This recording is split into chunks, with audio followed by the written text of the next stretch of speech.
My name is Megan Carner, the Operations Manager here at IGE, and I will serve as the moderator on today's call. Thank you to everyone on the call. And it's a particular honor and pleasure for me to introduce today's speaker, the new President and CEO of IGE, John Gallagher. John comes to IGE after more than 20 years of commissioned service as a U.S. Army officer, where among other highlights, he served on the National Security Council of both the Bush and Obama administrations. He advised several top U.S. military leaders, taught American politics, policy, and strategy at West Point, and directed West Point's Rhodes and Marshall Scholarship programs. In his most recent post from 2012 to 2015, he served as an advisor to the chairman of the Joint Chiefs of Staff at the Pentagon. He is also a statecraft fellow at the U.S. Supreme Court and a life member of the Council on Foreign Relations. John holds 2 master's degrees with distinction from the University of Chicago and is a co-editor and a contributing author of Debating the War of Ideas. John was a key Department of Defense contributor to the 2013 U.S. National Strategy on Religious Leader and Faith Community Engagement and served as the Executive Secretary of the Defense Science Board's Task Force on Countering Violent Extremism in 2014. Fittingly, John's topic today is the critical intersection of religion and national security. He'll share his assessments of contemporary challenges, informed by his vast experience in policy and operations, from the National Security Council to deployments overseas, and also offer his perspectives on the way ahead. Before we get started, just a few words today on today's call format. We'll begin with 20 minutes of remarks from John, and then we will open the floor for your questions. If you would like to ask a question, please press the number 5 and the star key at any point during the call, and you will be placed in the queue. Please also note that today's call is on the record, and an audio recording will be made available on the IGE website. So with that introduction, let's now turn to our call. Thank you, John, for joining us today, and the floor is yours. Thank you, Megan, very much, and thank you, all of you, for being here. Let me just start out by saying what an honor it is to join IGE as the incoming president and CEO at the occasion of its 15th anniversary. Because we don't normally have an IGE member as the speaker on these calls, I'd like to just take a minute, one, to talk about IGE, my own background and what brought me here, and then I'll do a 2 or 3 minute snapshot of our last 2 trips that I participated in, just to give you a little bit of context for IGE's approach, and then I'll address the topic at hand. IGE emerged from the vision and service of Ambassador Robert and Margaret Ann Seipel after Ambassador Seipel served 2 years as the first U.S. Ambassador for Religious Freedom from 1998 to 2000. That followed 11 years as the President of World Vision, and in that 13-year period, the Seipels flew around the world and saw that governments struggled to deal with civil society and the issues that emerged between governments that were either a majority religion and did not allow full religious freedom and citizenship for all people, and the struggles that could emerge when if they were not religious, did not allow for religious freedom, and created the effect of a sense of extremism, loss of empowerment, lack of economic well-being among their citizens. This was all before 9/11. And the Seipels initiated this vision in the form of IGE in 2000. And Dr. Chris Seipel, who is the outgoing president and new chairman of the board and president emeritus of IGE, took over leadership of IGE and has been in that position over the last 13 years. And his superb leadership has brought the organization to where it is today. As I said, it's an honor for me to be a part of this organization after more than 20 years of a U.S. military career. So what I'll do is I'll talk a little bit about my background, a little bit about IGE's approach, and then I'll take an opportunity to frame how I think IGE's approach fits with the complexity of the issues that we see today. After 10 years of serving as an infantry officer doing operations around the world, I attended the University of Chicago for graduate school and had the privilege of teaching political science and counterterrorism at West Point, as Megan said. In 2007, I joined the Bush administration's National Security Council, stayed there for approximately 2 years, which extended into the Obama administration's National Security Council, working on Iraq and Afghanistan affairs. And then I served 4 four-star level military commands, 2 in Afghanistan for General McChrystal and General Petraeus, then for General Jim Mattis, the commander of Central Command, beginning the same week of Egypt's revolution in the Arab Spring. And we flew around the region for 2 years trying to make sense of this complex and historic period. And then, as Megan said, I spent the last 3 years with the chairman of the Joint Chiefs, the final year leading a team of 7 advisors, civilian and military advisors of the chairman, covering all issues from budgets to China to ISIS and Iran and all other topics of importance to the chairman of the Joint Force. The issues that we face today are of such a complexity that they tend to have some degree of both a civilian and military component, a national and international component, hard and soft power issues, human and technological issues. There are secular and religious elements to most of them. There are some areas that we can control, many that are nonlinear we cannot control. And in every case, they span from what we call track 1, government, to government issues, to civil society, academia, and the private sector, track 2. And so I'm proud that IGE takes what we call a track 1.5 approach, helping to bring governments and their instruments of national power and resources together with civil society and private sector actors to engage on these problems. IGE takes a decidedly top-down and bottom-up approach. That means engaging states and civil society at the geopolitical level and then also at the local or grassroots level to address these difficult problems. IGE understands that at the state level, there has to be effective governance, at the international level, statecraft, and at the grassroots level, citizenship and respect for identity and engagement through institutions and dialogue. Where these things do not exist, at the state level there is oppression, corruption, and at the grassroots level we again find a lack of economic well-being, emigration, imprisonment, and extremism. And so IGE builds sustainable environments for religious freedom worldwide through these local or regional partnerships. And I consider IGE's approach to these issues to be a more complete approach than even what I saw working inside of government in policy jobs as well as in strategic planning jobs, particularly because I think over the last 15 years the United States has struggled to account for the role of religion in global affairs and struggle for the role of religion in individual and cultural identity at the ground level. And those are some of my experiences, which is why I think coming to IGE is a natural fit. IGE is also a Christian organization that in fact finds its engagement at the geopolitical level and its engagement at the citizenship level with full respect for religious freedom and human dignity in its faith as a Christian organization, not in lieu of it. So again, I'm very proud to be here. Let me take just a moment then to give a snapshot of 2 recent trips that I participated in. In July, IGE led a U.S. delegation to China for the 2nd year in a row. China assembled a diverse group of government and non-government practitioners and scholars to talk about counterterrorism. IGE did the same. Our delegation going over there this year included 3-star General retired Dave Barno. General Barno was the commander of all coalition forces in Afghanistan 10 years ago. It included political Islam scholar from American University, Akbar Ahmed, also a former ambassador from Pakistan to the UK.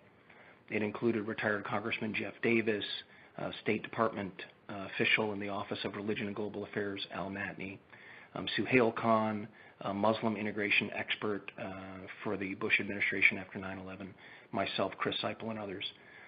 The Chinese very much wanted information about counterterrorism, taking what I think and what we think is a too narrow approach, military heavy, security heavy, and they were seeking in many ways, information on counterterrorism tactics and procedures. And what they got and what they will continue to get from IGE is advocacy for a more holistic approach, engaging all of the citizens within China, but particularly the 15 million Uyghurs, recognizing that they cannot define that population through the destructive actions of a minority. And so we presented to them this progression of U.S. thinking with respect to the globalizing terror threat, and how in many ways what General Barno led 10 years ago has evolved into something that's far more holistic and comprehensive today. And this will be a theme in my remarks on religion and national security since 9/11. Our most recent trip was to Vietnam, Laos, and Iraq. IGE enjoys a 10-year relationship built on trust and partnership with Vietnam. It really even goes back before then, as Robert Seipel engaged Vietnam and helped open normalized relations informally, which became formal normalization in 1995, back in the late 80s. And Vietnam is learning to lead, and it's learning to engage all of its citizens, particularly its religious citizens. It's in the process of drafting a religion law, and IGE has been invited in to help dialogue on that process and even provide inputs with our partners on drafts of that document. Our relationship is similarly built on trust in Laos, and we are working with religious leaders, grassroots level, all the way up to government leaders and our own U.S. ambassador in Laos. Finally, our visit to Iraq included stops in Dohuk and Erbil in Kurdistan region inside of Iraq. And I was there with Chris Seipel. This was Chris's fifth or sixth trip in several months, and it was my first in this capacity. And we really had an opportunity to meet with regional government leaders and families of all religions who are suffering and are victims of this conflict, as well as churches, church partners, and NGO partners that we are coming alongside to help provide relief for these victims of the crisis in Iraq and Syria. I would be remiss if I did not mention the fund that IGE oversees called the Cradle Fund. I think probably most callers have heard of it. Many have contributed. The Cradle Fund comes alongside other NGOs and churches. We call them Cradle Partners, as well as Cradle Friends, churches and individual donors throughout the United States to help rescue, restore, and return. And in some cases, return will mean find neighboring countries where these victims can reside and someday return to their homeland. And in some cases, though not the goal of the Cradle Fund, to resettle some of these victims elsewhere outside the region. And it's a continual dialogue and a process. I wanted to mention the Cradle Fund because the need is there. The need is urgent. The magnitude of the problem is deeper than even I understood after 3 years in the Pentagon based on my one visit there. And so that is just an awareness snapshot for you and an appeal for your support, advocacy, your trust, and your contribution as you are led. So turning now to today's topic at hand, religion and national security. Since 9/11, I have seen over the past 15 years, as I said, religion and national security go from what I think is America's foreign policy blind spot to something that we are increasingly embracing, thinking about, integrating in the way that we think and make decisions, not only as a government but as a civil society. And we're even starting to institutionalize this important factor in the way that we engage internationally. And so I want to take a minute to tell that story. What I think is important as a starting point is to go back to 1991 in many ways, 1991 is pivotal, even defining for the way that we responded to the attacks of 9/11. And I'll take a minute to explain this.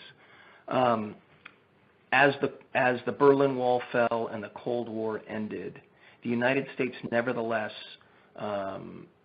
was still reforming its military and all of the ghosts of Vietnam and the post-Vietnam military that in so many ways was poorly equipped and dysfunctional.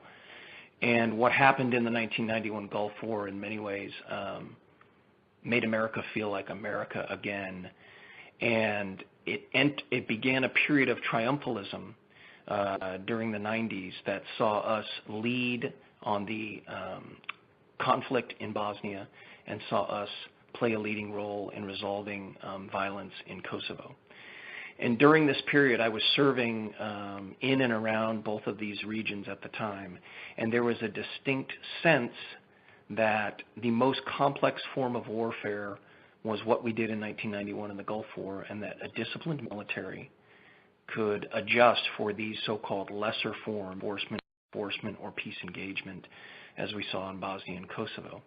And so over this period, not only did we begin to feel that the competition between our way of life and our systems of governance and totalitarianism was completely settled in our favor, but that the U.S. military no longer focused on containment could turn toward democratization and engage the world in, again, what was called peace engagement or peace enforcement with great success. Very few U.S. military casualties during both of these conflicts. And then during this period, as we were still operating and are today operating in Kosovo, 9/11 happened. When 9/11 happened, one could say that simultaneously the Bush administration began not only preparing its response, but it also began writing what became the September 2002 National Security Strategy. And so to give you an indication of how we were thinking about the post-9/11 response and America's role in the world, which I think is a reflection of this triumphalist decade in the 90s, let me read to you a couple of excerpts from the intro to the 2002 National Security Strategy. It reads, "The great struggles of the 20th century between liberty and totalitarianism ended with a decisive victory for the forces of freedom and a single sustainable model for national success: freedom, democracy, and free enterprise." This goes on to say the gravest danger our nation faces lies at the crossroads of radicalism and technology. The prescription described here says we will build defenses against ballistic missiles and other means of delivery. We will cooperate with other nations to deny, contain, and curtail our enemies' efforts to acquire dangerous technologies. We must be prepared to defeat our enemies' plans using the best intelligence. Finally, it says, poverty does not make poor people into terrorists and murderers, yet poverty, weak institutions, and corruption can make weak states vulnerable to terrorist networks. The United States will use this moment of opportunity to extend the benefits of freedom across the globe. We will actively work to bring the hope of democracy, development, free markets, and free trade to every corner of the world. Now, what you should hear in this excerpt is a view of U.S. leadership in the world and a view of the U.S. response to this problem that focuses, I would argue, very much on institutions. Democratization is inherently about the promotion of institutions that in many ways overlooks the importance of the ideas that travel through those institutions, or the ideas that the people themselves hold, which would then make those institutions legitimate. And so the United States began to engage the world, particularly in response to this terror threat, by promoting institutions, that is, voting, checks and balances, representative government, and a whole host of other things that admittedly do make this country strong and enable us to settle our differences without reaching for our guns. The problem is, in many ways, we have forgotten the fact that those institutions came second, the ideas came first. And there's a long philosophical process that took place that helped get the United States to a position where it believed in the ideas of limited government, freedom of conscience, rule of law, gender equality, and equality across all citizens, which of course we've struggled with for so long. and toleration.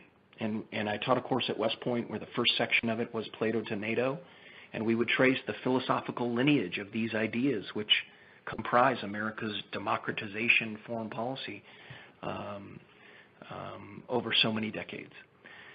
Problem is, what we found that when we got to Afghanistan and we got to Iraq, there were a whole host of considerations that we really did not account for, ideas that did not necessarily embrace these institutions right off. And so we overlooked a lot of sectarian strife that exists in Iraq.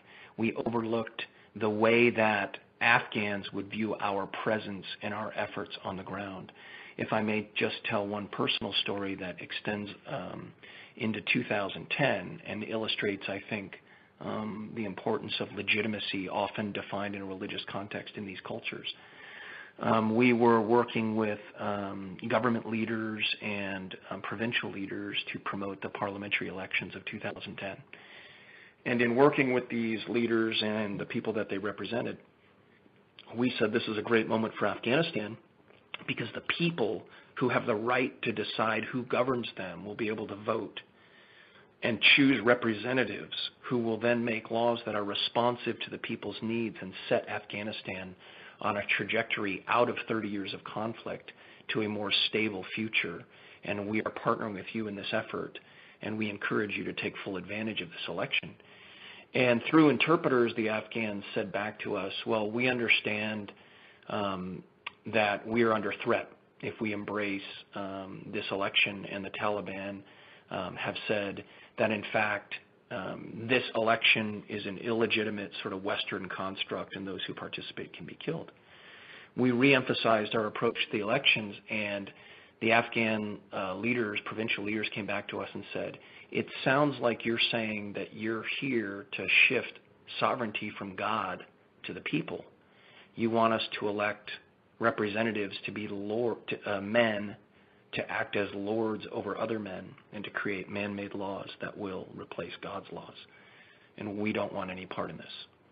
And when we tried to emphasize, again, our own view of freedom and democracy as institutions, it really didn't counter their concerns until we engaged religious leaders, the Minister of Hajj and Religious Affairs, Ministry of Tribal and Border Affairs, and others, who engaged and said, actually, the way to think about this election going forward is that God requires the submission of all Afghans to his will. And those who submit and go to the polls and vote, when aggregated, will reveal God's will for the future of Afghanistan. And the only people in Afghanistan who don't see God's hand at work are the Taliban, because they don't understand what God is trying to do here, because they see God's efforts in the form of Western resources and Western forces on the ground as not of God, when in fact this is a historic opportunity. And so just in introducing this sort of counter-narrative around the axis of religion, suddenly we couldn't stop these provincial leaders and the people in the provinces from going to the polls to vote. And it taught us a great lesson about the importance of finding the right partners on the ground who are constructive and credible to engage in a religious context. So continuing, the national security strategy revealed in many ways what was our oversight on the role of religion in our decisions to engage in Afghanistan and Iraq. And at the same time, I had just begun grad school, and one of my professors at the University of Chicago, the late Jean Elshtain, a great Christian ethicist who died a couple of years ago, she helped pen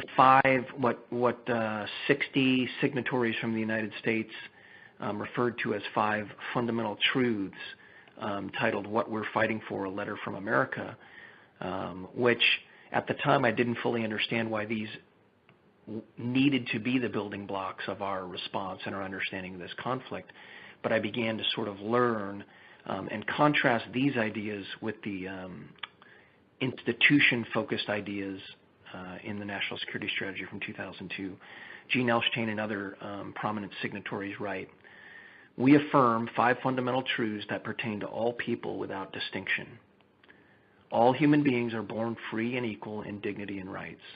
The basic subject of society is the human person, and the legitimate role of government is to protect and help to foster the conditions for human flourishing. Number 3, human beings naturally desire to seek the truth about life's purpose and ultimate ends. Number 4, freedom of conscience and religious freedom are inviolable rights of the human person. And number 5, killing in the name of God is contrary to faith in God and is the greatest betrayal of the universality of religious faith. In only 5 points, in many ways, I think this captures what has to be a holistic approach to this threat. And it begins with all human beings born free and equal in dignity and rights. And it ends with killing in the name of God is contrary to faith in God and is the greatest betrayal of the universality of religious faith. Again, these were written in 2002. And just think of the crises that we face now and the prominence of ISIS and their own worldview, which is driving this brutal violence in the region and increasingly globally, and how fitting these ideas are. So I left West Point in 2007 after teaching this course that I described, and I joined the Bush administration again in 2007. And I found that we were committed to disrupting, dismantling, and defeating this threat, but we were not focused really in any way on delegitimizing the ideology. It was viewed as just people who simply didn't love freedom. These were murderers, they were thugs, and the ideology didn't matter. In fact, we heard for so long that the ideas were bankrupt, and they failed to resonate and would soon be on the path to strategic defeat. The Arab Spring, the death of Osama bin Laden in later years were pointed to as more evidence of this lack of resonance of these ideas. And yet, these projections from both sides of the political aisle turned out to be wrong. The post-9/11 idealism that we will eliminate safe havens wherever we find them essentially proved unrealistic. We've learned that the long-standing U.S. approach to disrupt, dismantle, destroy, and defeat without delegitimizing their ideological claims will require global and operational tactical interdictions nearly indefinitely. Threat networks driven by extreme interpretations of religious obligation and reward are simply resistant to conventional methods of deterrence and coercion. They, in fact, respond to pressure by migrating and expanding through affiliation to places of weak and corrupt governance, where they combine local grievances and hardline, quote, religious narratives to attract recruits and resources. Public violence keeps the majority population on the sidelines. What we also find, unfortunately, with the U.S. counterterrorism response is that very often this extremism emerges in the shadow of governments that are wholly corrupt and what we would consider illegitimate. But in waiting to engage the problem until these extremist threats manifest in a physical way, the United States can write itself into the script of these extremists, and we appear to be a party to the extremism itself. Active groups, referring loosely to the term Salafi jihadist groups, though there's debate on whether it's an effective term, but referring to Seth Jones' 2014 RAND article. Active groups now number nearly 50 world when in fact in 1988 there were only 3, and in 2001 there were all 19 such groups. They create an arc of instability from Nigeria to Pakistan, with a growing foreign fighter threat extending to Europe and ultimately the U.S. homeland. And our treatment of religion is one of the most complex but critical elements of national security. Without careful anchoring extremist ideology inside the religious tradition of Islam, through manipulative interpretation and customs and traditions of political control, ISIL's and al-Qaeda's vision would inspire no one and would not be part of a larger movement that is a national, regional, or even global security problem.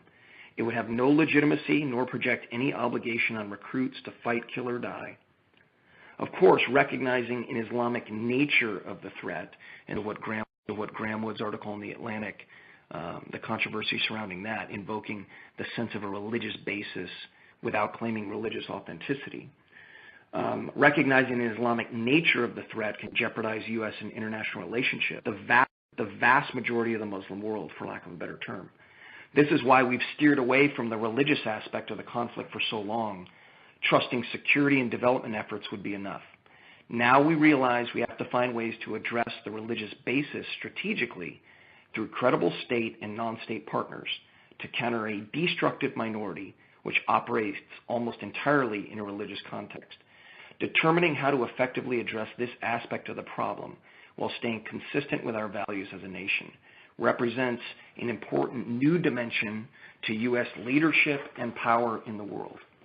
So I will end in the next couple of minutes just talking about what I think are some of the positive trends that I see in the U.S. engagement on religion.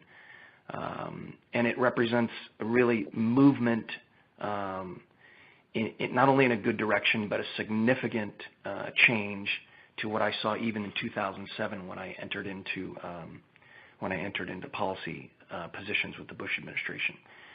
We now recognize that 84% of the world's population identifies with a religious group, and this fact matters. Even though some states are not inherently religious, like the United States, China is another example, in our engagement in international affairs and in our norms and our institutions, we nevertheless still have to possess a degree of understanding of religion and religious legitimacy if our foreign policy is to be effective. We are learning that the Middle East is one vast religious space and problems do not align with state boundaries. We must adopt a regional approach in order to effect sustainable change.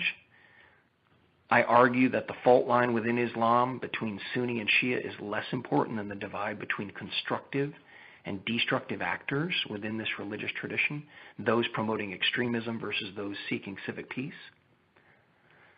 Muslim anger, fueled by a sense of powerlessness and poverty, again, among a minority of this population, is directed primarily against domestic leaders, but there is nevertheless a long-standing perception that the United States is an enemy of Islam. Again, roughly described, generally broadly described.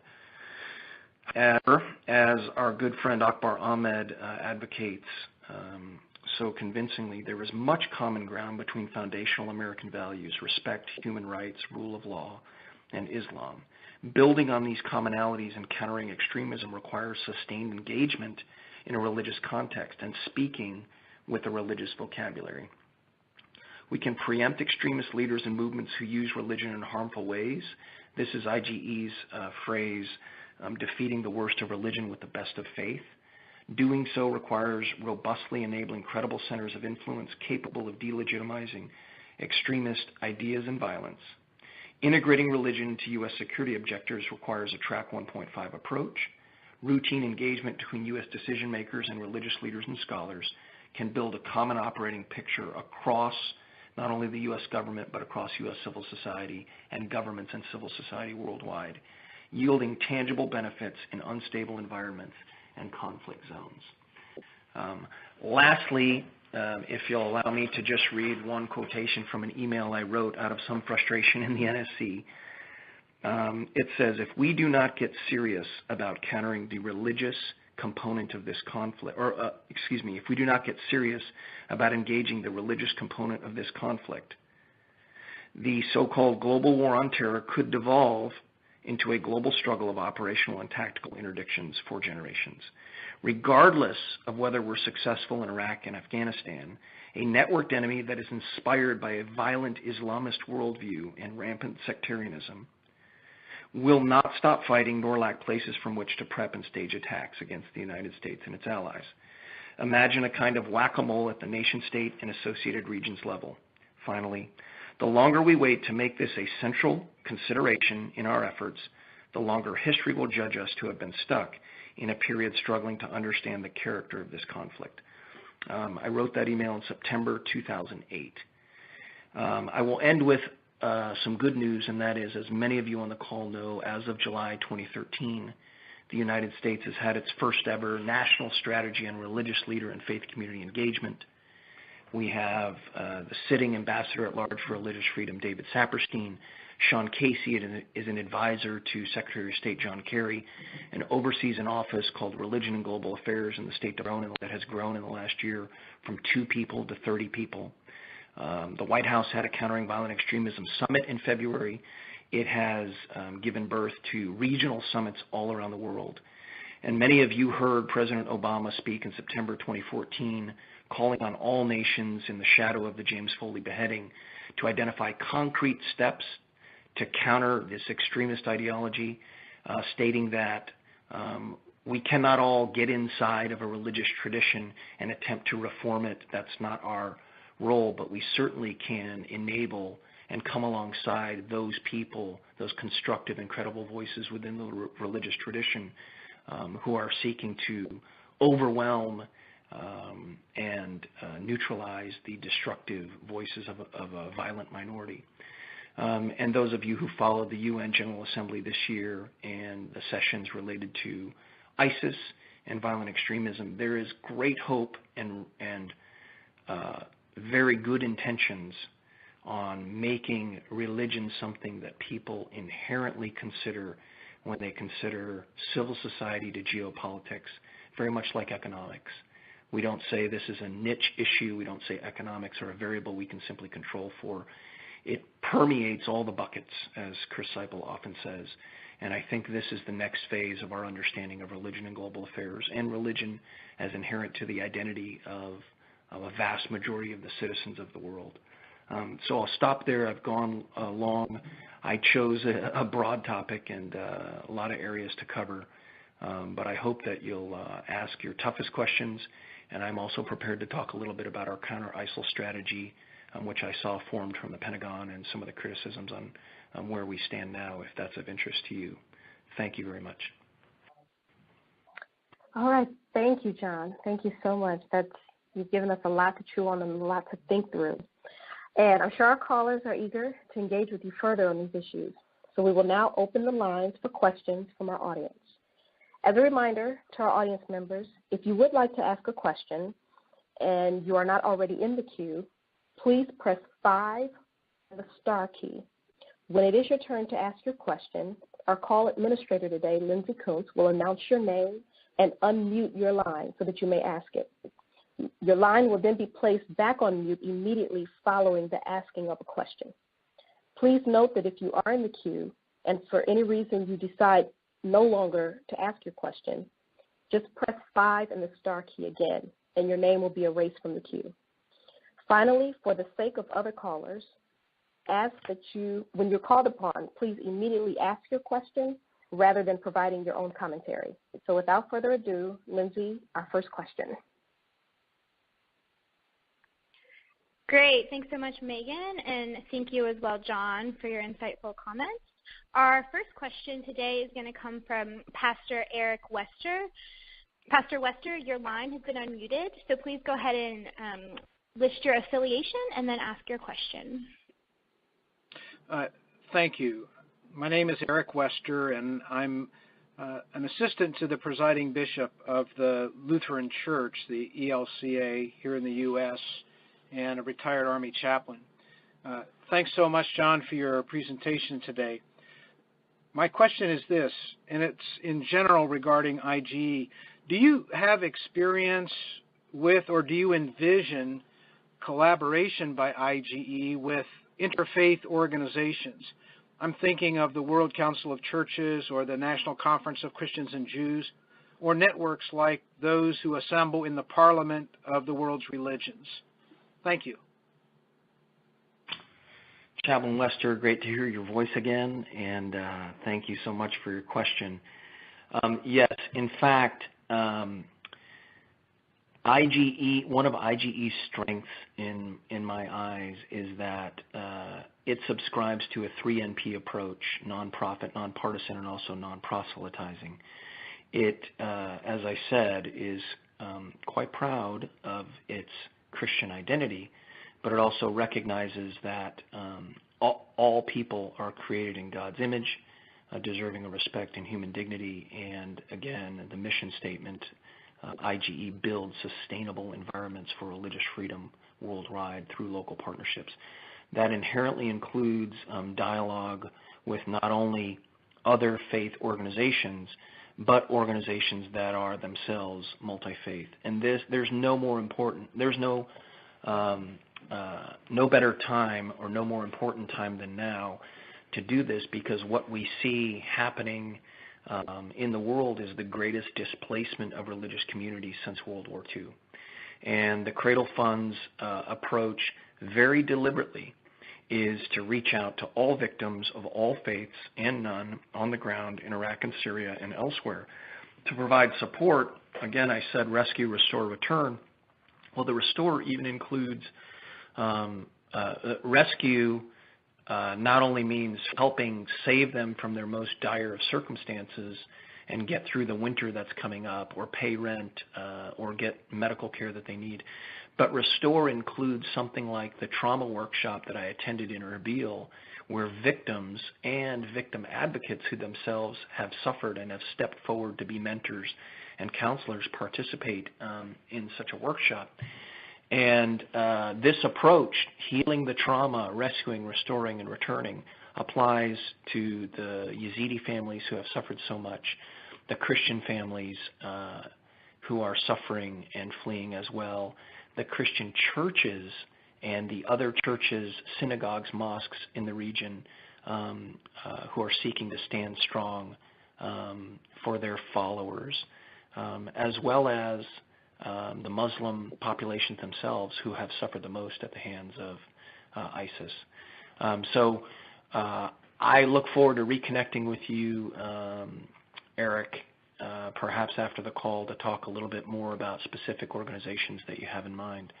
But IGE's approach definitely includes this, and we continue to partner with, again, what I called our cradle friends, multi-faith approaches to the conflict in the region.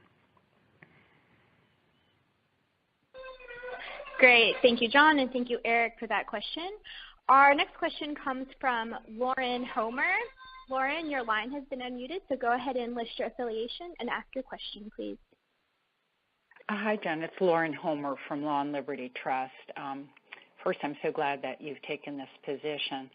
I would really like to hear from you about your views on the administration policy on ISIL that you mentioned at the end of your talk. Thank you. Sure. Thanks a lot for the question. I guess this would be the time where I pretend that the phone line is breaking up. And so tough question, important to answer it. What I'll do is I'll just give a quick snapshot of what has emerged as sort of the stated strategy.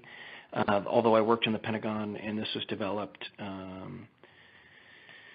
very intently, I realized that it's not widely known or understood, and where it is, at least understood as a design strategy, well, there's still a dialogue that needs to take place on where we stand and whether it ever leads to where we think it will lead. So let me just describe a couple of points on that, and then I'll share a few points of tension.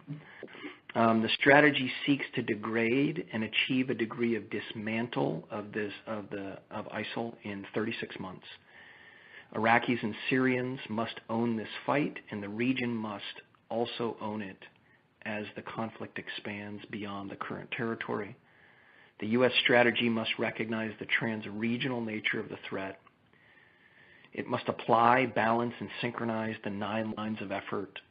This includes everything from countering the messaging through interdicting finances and an air campaign and high-value targets, et cetera, everything that you would expect. And only 2 of those lines of effort are military, so it often is projected as a military-heavy solution when in fact it is not, and yet there is a role for the use of force. To create an environment in which these radical groups will be expelled and therefore defeated. It must recognize this conflict will persist for a generation or more and require a sustainable level of effort. The government of Iraq must follow through with its pledge to outreach to Sunni tribes. Specifically, the military strategy employs a coalition of more than 60 nations, degrading ISIL with an air campaign, providing time and space to enable Iraqi Peshmerga and new Syrian ground forces. And I should amend that because that program is in the process of being canceled and, as I understand it, replaced with more sort of direct equipping of Syrian fighters inside of Syria through airdrops. The strategic end state, the effort seeks to enable ground forces to conduct offensive operations, dismantling ISIL in Iraq, reestablish borders, and train and equip, again, new Syrian forces to counter ISIL in Syria. It includes command and control, termination, and high-value targets, security assistance, building partner capacity, denying freedom of movement and sanctuary, and weakening the sense of religious legitimacy and the ability to propagate caliphate rhetoric. Where I think we stand on this conflict right now, and I presented this recently at an event in D.C., a Telos event. What I'll try to do is offer up 6 points of tension, and I would ask the callers to consider what it's like to be a policymaker, one really interested in eliminating the suffering, and yet finding it quite difficult to apply resources and action in a way that is effective. So number one can view this as a leadership failure at the top. The administration has failed to engage in a robust way in this problem, and the problem just continues to get worse. Failing to recognize the U.S.'s unique capabilities and role in a crisis like this. The other point of view is that maybe the president deserves some credit for being long thinking on the problem, keeping some strategic distance to empower the actors on the ground to take responsibility for their own crisis. And this is the only way over the long term that we will affect durable change. Otherwise, any gains that we achieve will simply go away the minute that we go away. So this is sort of a point of tension. Some feel that we should allow the refugees to emigrate at will. It's time to keep them alive, and the crisis has reached a certain threshold.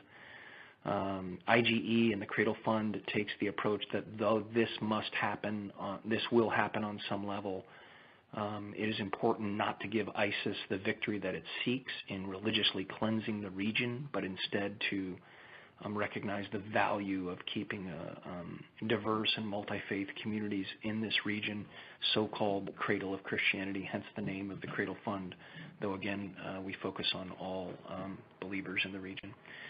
Number three, Europe and the United States should welcome these refugee flows and seek to integrate and celebrate them into our societies. There's also the counter concern that there is an international task force to prevent the threat from foreign fighters, and if we're not careful, we're going to find that these refugee flows actually facilitate the arrival of these foreign fighters on European and U.S. shores, defeating the entire purpose of trying to prevent this radicalized threat from showing up inside of Europe and North America. Again, another point of tension. Number five, this is, in many ways, this conversation always gets to this point which says Muslims overwhelmingly reject ISIL, and a region that can't agree on anything agrees on one thing, that ISIL's vision for the future is bankrupt. And no sooner do you say that than you realize, well, this region can also be defined as a Cold War between Sunni and Shia, or the Kingdom of Saudi Arabia and Iran, being played out through weak states, and where Iran gains greater access and influence in the region through the Iraqi government, through Hezbollah and the Quds Force, and propping up Assad now with Russia involved.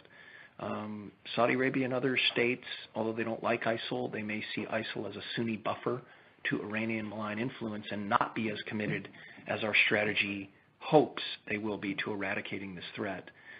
And then finally, looking at the church in Europe, there's a story to tell that says either Europe's Christian identity is so long gone that the arrival of these refugees will only inflame sort of societal tensions and rejection.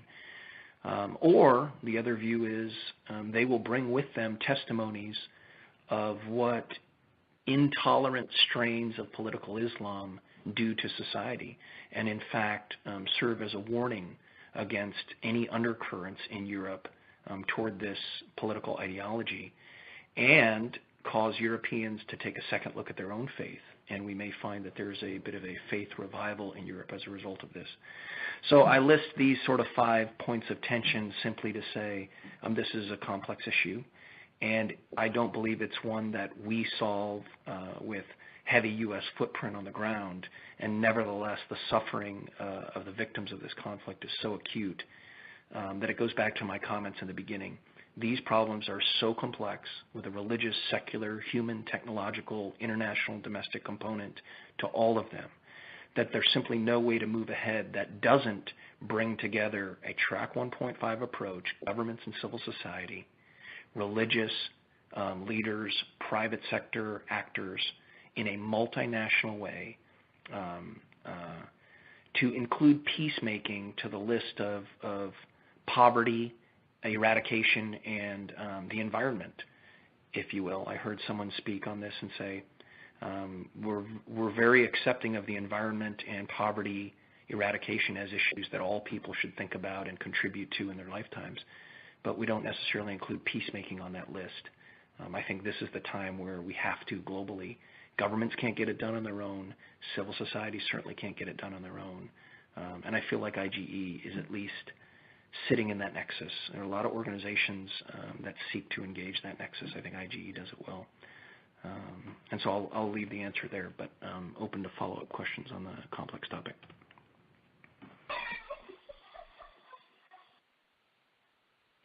Wonderful. Thank you for that. Our next question comes from our very own Corey Bender. Corey, go ahead and ask your question, please.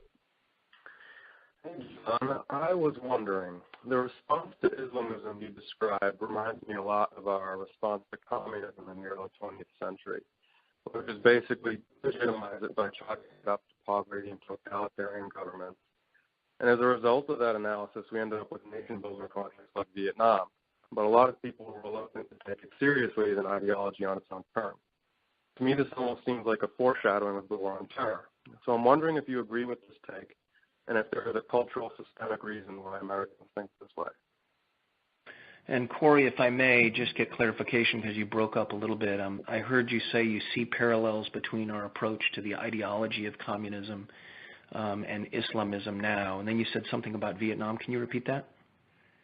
Yeah, you end up with nation-building projects like Vietnam and Afghanistan when you ascribe everything to poverty and authoritarianism instead of ideology itself.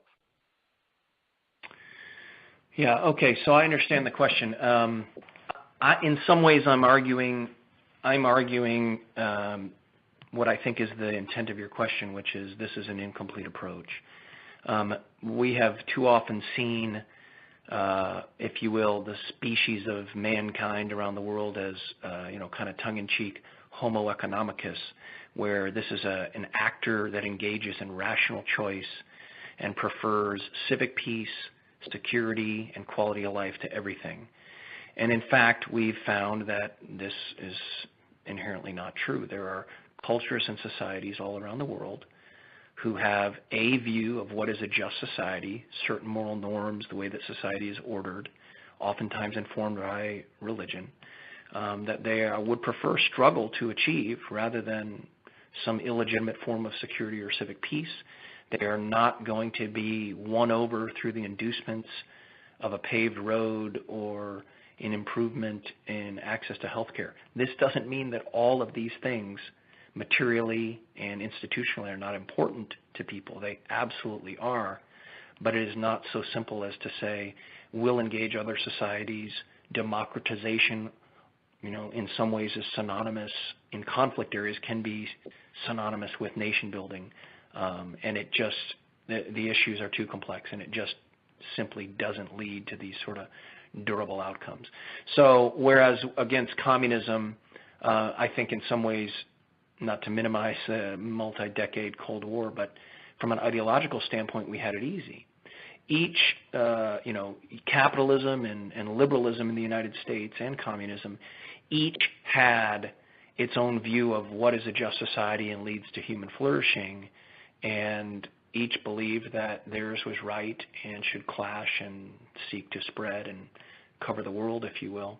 All we had to do to delegitimize communism was extol the factual existence of human flourishing in the West and justice through political process and rights and freedoms, and in doing so, by making this known to the people of the Soviet Union, where these public narratives were competing. Over time, it became obvious that the Soviet Union was not capable of justice and human flourishing. Unfortunately, with Islamism, a lot of the strength and technological and military and economic success of the West feeds a narrative of illegitimate secularism that says, yeah, look at how tall their skyscrapers are, or look at how much freedom they have. That's exactly not what God desires for a rightly ordered society, and it's more evidence of the fact that they are pursuing economic or material gain at the expense of pursuing righteousness with God. And so we have a much more difficult time in acting in such a way that delegitimizes this political Islamist narrative, if you will. Again, a minority of the people in the region see the United States that way, but nevertheless, attitudes can be prevalent in some areas. And so, again, back to my main point of this whole talk, we simply can't seek to disrupt, dismantle, defeat, secure, or develop our way out of the threat, nor can we seek to engage this ideology simply through development or other humanitarian efforts. We have a national strategy now, and the national strategy says engage religious leaders and faith communities because they are often central to things like promoting humanitarian assistance, protecting human rights of all persecuted and marginalized groups, and countering violent extremism. It's bringing faith back in and engagement with constructive religious actors and communities back in, where in many ways from security to development over the last so many decades, those things have been pushed out. We agree with each other, but it's as hard as anything that I think has ever been done in the world of social science to counter such a threat and at the same time partner with peoples and cultures in a legitimate way where through self-interest and trust we come together to, move in a positive direction. And it's why the world right now is in crisis, because this stuff is hard. All right. Thank you for that answer, John. Megan, I'm going to go ahead and turn the floor back over to you to conclude our call. Okay. Thanks, Lindsay. And thank you again, John, for leading us in this rich and rewarding conversation. We thank all of our callers for joining us today. We welcome your feedback on any topics or speakers you would like to hear from in the future, and we hope that you will join us on future calls. Thank you all again, and you have a wonderful rest of the day.